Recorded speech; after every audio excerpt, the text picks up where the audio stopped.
Hi students, ரிமைண்டர்ல இருந்து ஒரு question கேட்பாங்க. இந்த மாதிரி ஒரு கேள்வி எல்லாம் பார்க்கும்போது கண்டிப்பா இதை சால்வ் பண்ணி ஆன்சர் பண்றதெல்லாம் ரொம்ப நேரம் ஆகும். அப்ப இதுக்கு என்ன பண்ணலாம் அப்படின்னு பாத்தீங்க அப்படின்னா பாருங்களேன், 171 into 172 into 173 இதை 17 டிவைட் பண்ணா மீதி என்ன, ரிமைண்டர் என்னன்னு கேட்கறாங்க. அப்ப இது எல்லாம் பெருக்கி வரக்கூடிய மதிப்பு 17 பெருக்கினா தான் நமக்கு மீதி தெரியும். ஆனா அதுக்கெல்லாம் ரொம்ப ரொம்ப டைம் ஆகும். அப்படி பாத்தீங்க அப்படின்னா டிவைஸை பாத்தீங்கன்னா 17, இங்க இருக்கக்கூடிய நம்பர்ஸ் எல்லாம் பாத்தீங்கன்னா 170 இருக்குன்னு தெரியுது.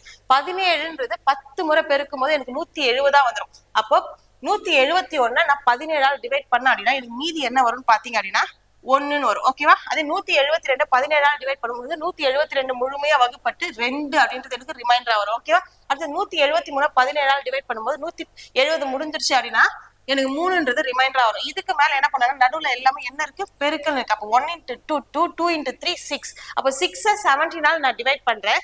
ஓகேவா? 6 17 டிவைட் பண்ண முடியுமா அப்படின்னா முடியாது. அப்ப கண்டிப்பா எனக்கு ரிமைண்டர் என்னன்னு பாத்தீங்க அப்படின்னா 6. ஓகேவா? இதுவுமே எக்ஸாம்ஸோட கேள்விதான். இப்ப பாருங்க, இதே மாதிரி ஒரு சேம் கொஸ்டின் நீங்க என்னவா இருக்கும், மீதி என்னவா இருக்கும் அப்படின்றத சால்வ் பண்ணி கமெண்ட் பண்ணுங்க. தேங்க்யூ.